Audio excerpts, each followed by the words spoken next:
High and welcome to a new blog. আমি ঋতঙ্কর। আমাদের channel Koyel rich blog চ্যানেলতে স্বাগত জানাই সবাইকে। একটা নতুন ভিডিও নিয়ে আবার চলে এলাম। ভিডিওটা হচ্ছে আমার বাইক ডমিনার 400কে আমি হাওড়া থেকে চণ্ডীগড় পর্যন্ত পার্সেল করছি, কারণ আমার সামনে রয়েছে স্পিতি রাইড। লাস্ট ইয়ার 2024-এ আমি রাইড করেছিলাম লাদাখ। তো এবছর সেই জন্য ইচ্ছা আমার স্পিতি রাইড করা, এবং সেই জন্যই এই ট্রান্সপোর্টেশনের দরকার হাওড়া থেকে চণ্ডীগড় আমার বাইক পার্সেল। তো ভিডিওতে অনেক ডিটেলস থাকবে, অনেক ইন্টারেস্টিং ইনফরমেশন আমি শেয়ার করবো, যেগুলো আমি জানবো। আমার জানা মানে তোমাদের জানা। সো ভিডিওটা পুরোটা দেখো, কোথাও মিস করো না। বাইক পার্সেল রিলেটেড সব ডিটেলস আমি দেওয়ার চেষ্টা করবো এবং দিয়ে দেবো। তো বাইকটাও এবার স্পিতির জন্য পার্সেল করে দিচ্ছি, তবে এবার গতি লজিস্টিক নয়, এবার সেফ এক্সপ্রেস দিয়ে পাঠাচ্ছি, কারণ গতির অস্বাভাবিক রকম প্রাইস হাইক হয়েছে। সো এখন পাঠানোর জন্য আমার টপ বক্সটাকে আমাকে ভালো করে প্যাকিং করতে হয়েছে, কারণ ডমিনার সাথে টপ বক্সটাও চলে যাবে। টপ বক্সের ভেতরে অনেক লাগেজেস আমরা পাঠিয়ে দিই, আগের বারও করেছিলাম, এবারও করেছি। এবং আমার যে রাইডিং গ্লাভসটা নষ্ট হয়ে গেছিলো। রাইনক্সের টর্নেডো প্রো 3 ছিল, খুব ভালো গ্লাভস, বাট গ্লাভসটার আমি এখন মার্কেটেতে গিয়ে নতুন কিনতে গিয়ে যেটা শুনলাম যে গ্লাভসটার ম্যানুফ্যাকচারিং ডিফেক্ট ছিল, যার জন্য মোটামুটি কোনো গ্লাভসই 2 বছর 3 বছর 2 বছর 2.5 বছর বেশি যায়নি। আমারটা ওই 2-2.5 বছর ম্যাক্সিমাম গেছে।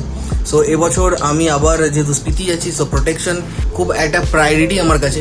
তো আমি রাইডিং গিয়ার্সে সেই জন্য কখনোই আপোষ করি না।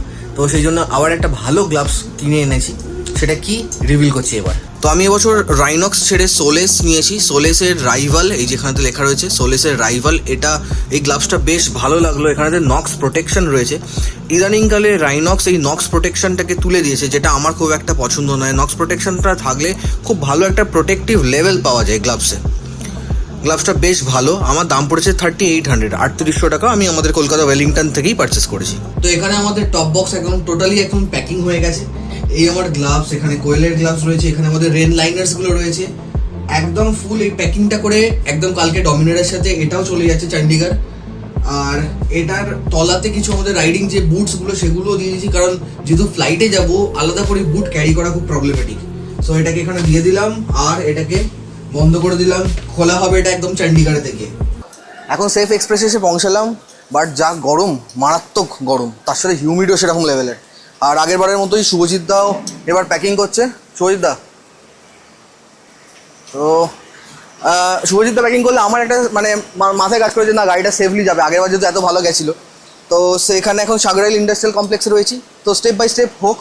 এখন আয়নাটা খোলা হচ্ছে, আর সামনের ভাইজার খোলা হয়ে গেছে। এই যে হাতে ভাইজার ভাইয়ের, আজকে সকালবেলায় বাইকটা পুজো করানো হয়েছে। এই আয়নাগুলো সব সেপারেট দিতে হবে, এরকমভাবে তো পাঠানো যাবে না। যেরকম আগের বার গেছিলো এবারও এই একই প্রসেসে যাবে। তো প্রথমে তো একটা বাবল র্যাপ দেওয়া হয়েছে, এরপরে তো এখন খড় দেওয়া হচ্ছে। খড়টা কুশনিংয়ের কারণে ইউজ হচ্ছে। তো তাতে আগের বার আমার যেরকমভাবে গাড়ি প্যাকিং হয়েছিল সেম প্রসেসে আমি শুভজিৎ দাকে বলেছি প্যাকিং করতে, সেম প্রসেসেই দাদা করছে। এখানে আরও খড় রয়েছে, এখানে কিছু পিস বোর্ডের টুকরো রয়েছে, এখানেতে এই রোলটাও রয়েছে। এই রোলটাও খুব ভালো এফেক্টিভ।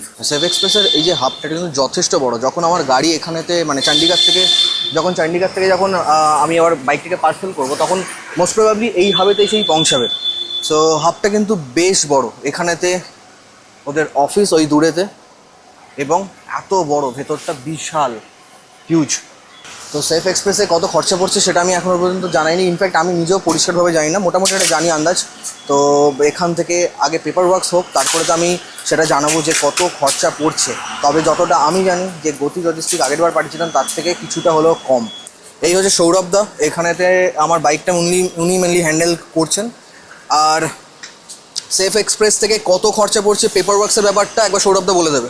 150 সিসি যে বাইকটা আছে তার একটা আলাদা রেট আছে, আর 150 সিসির ওপরে হলে একটা আলাদা রেট। এবং 150 সিসি অব্দি গাড়ি হলে সেখানে রেট হচ্ছে আপনার 3500 টাকা। 150 সিসির ওপরে গেলে সেটা 4500 টাকা পার বাইক, প্লাস 350 টাকা ডকেট চার্জ আর জিএসটি।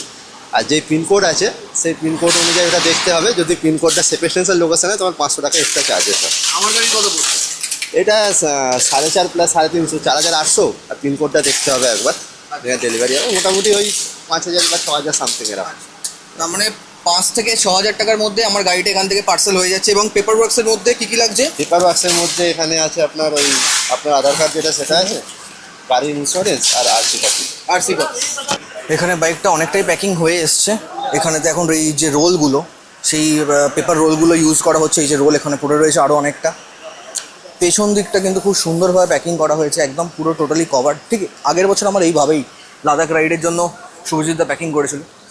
সো চার্জেস শুভজিৎদা কত নেবে আমি সেটা অবভিয়াসলি জানিয়ে দেবো। এবার যদি ভালো প্যাকিংয়ের জন্য আমার মনে হয় যে যদি কিছু বেশি দিতে হয় সেটা কিন্তু অনেক বুদ্ধিমানের কাজ, কারণ এই কোয়ালিটি যদি প্যাকিং না হয়, যদি গাড়ি ড্যামেজ হয়, তাহলে কিন্তু আলটিমেটলি আমাদের রাইড ইম্প্যাক্ট হবে। আর ওখানে গিয়ে আমি কোথায় সার্ভিস সেন্টার পাবো, পুরো ব্যাপারটাই ঘেটে যাবে। তো সেই জন্য ভালো প্যাকিং, ভালো কোয়ালিটির প্যাকিং করানোটা কিন্তু রিয়েলি দরকার। তো লাস্টবারের মতো এবারও বাইকের প্যাকিং পুরোপুরি ডান। আর তার সাথে আমার যে রাইডিং গিয়ার্স, মানে রাইডিং প্যান্ট, রাইডিং জ্যাকেটস এবং ওই যে ভাইজার, আর এখানেতে চলে গেছে গাড়ির আয়নাগুলো, সব কিছু একসাথেই র্যাপিং করে দেওয়া হচ্ছে প্যাকিংয়ের মধ্যেই, যাতে ওখানে গিয়ে হেসেল ফ্রিভাবে সব কিছু পাওয়া যায়। তো ফাইনালি আমার গাড়ি একদম টোটালি প্যাকিং হয়ে গেল।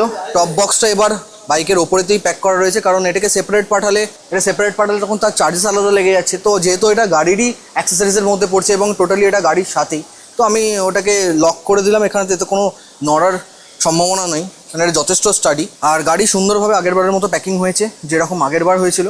আশা করি যে ভিডিওটা তোমরা এখন দেখলে, এই ভিডিওটা থেকে যথেষ্ট ইনফরমেশন তোমরা পেয়েছো বাইক ট্রান্সপোর্টেশন রিলেটেড। যখন এই ভিডিওটা রিলিজ করবে তখন কিন্তু আমি হাওড়াতে নেই, তখন কিন্তু আমি স্পিতিতে রাইড করছি। সো আমি এটাকে আগে থেকেই শিডিউল আপলোড করে দিয়ে চলে যাব। সো ভিডিওটা যদি দেখতে ভালো লেগে থাকে তাহলে অবশ্যই চ্যানেলটিকে সাবস্ক্রাইব করো, ভিডিওটাকে লাইক এবং শেয়ার করতে ভুলো না। স্পিতি রাইড রিলেটেড পর একটা করে এপিসোড আমি ফিরে আসার পরে আমি আপলোড করব, তাই চ্যানেলটাকে মিস করো না সাবস্ক্রাইব করতে।